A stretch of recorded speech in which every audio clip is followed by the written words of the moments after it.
Hi, I'm Leslie Nathan Street, president of the Gift and Home Channel, and I'm here with Jenny Heinzen York of Home Accents Today. And Jenny just did a survey in conjunction with HGTV on consumer shopping tendencies in today's marketplace. So Jenny, if you can give us a little insight into consumer spending in today's economy. Well, this is really an interesting survey, Leslie, for a lot of reasons, but mainly because we went to these HGTV viewers. These are people who are actively involved in decorating their homes. They have a passion for it, so we got a really great look at not just consumers, but consumers who are focused on the home. And what we found is that absolutely the economy is weighing on a lot of people. It's tough out there, but we also found that, of the ones we surveyed, only 19% said they're not buying this year. So that's more than 80% who are still spending money on their homes.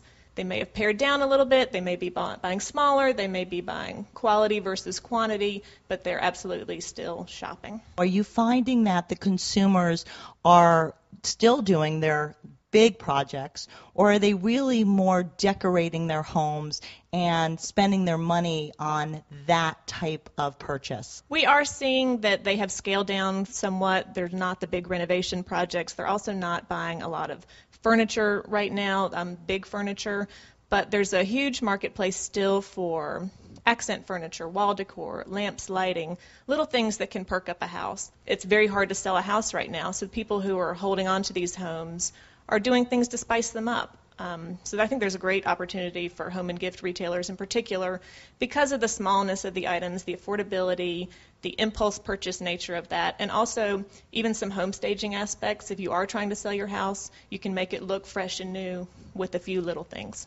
So one of the questions was that you asked where consumers are spending their money. What is it that our local retailers can learn from this so that they can go out and capture more of the consumer spending in their stores? Well, Leslie, I think there's really 3 points we can make about that.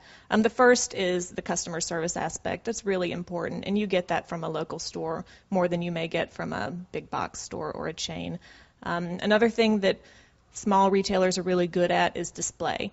And 30% of our buyers said that they would make a purchase if they saw something they liked. And more than 50% say they look to stores for decorating ideas. So if you give them a reason to come back to your store over and over again just to get decorating ideas, then they're very likely to purchase too if they see something that really grabs them. The biggest thing I think, and this word came up over and over again, is unique.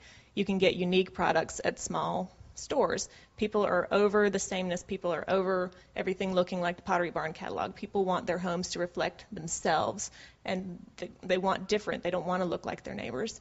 So the small stores that have something different that you don't see anywhere else really is a selling point. One of the other questions that you discussed was impulse buying and the importance of impulse buying by the consumer.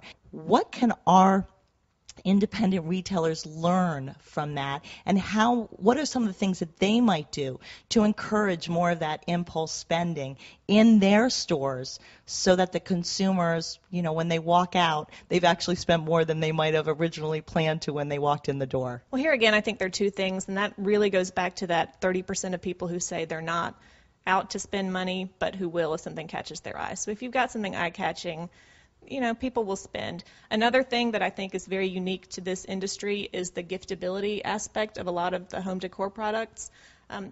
Despite the economy, people are getting married, people are graduating, people are buying new homes. Those are all occasions for gifts. And you see something and it's like, oh, that is perfect for Leslie. I'm going to get that as a surprise for her. So if you can play up sort of the giftable aspect of home accents and not just necessarily the decorating aspect, I think that's a really unique opportunity. Can you give us just a little bit of a summary? I would say, remember that unique matters. I would also say the internet matters. So many stores will just have, maybe a store locator and directions and hours on their website, but not really go into what their store offers. And even if you're not selling online, you could still publicize yourself, build your brand. Consumers are absolutely looking to the internet for information. Customers are still spending money, but you have to give them a reason to come into your store, and that reason may be your fabulous displays because they're trying to figure out a new way to set a table, or they've got a party coming up and they're, so even when they're not out shopping per se, they're looking, and if you can catch their eye and draw them in and great displays and great merchandising are a great way to do that. I'm Leslie Nathan Street with the Gift and Home Channel, and until next time, thank you.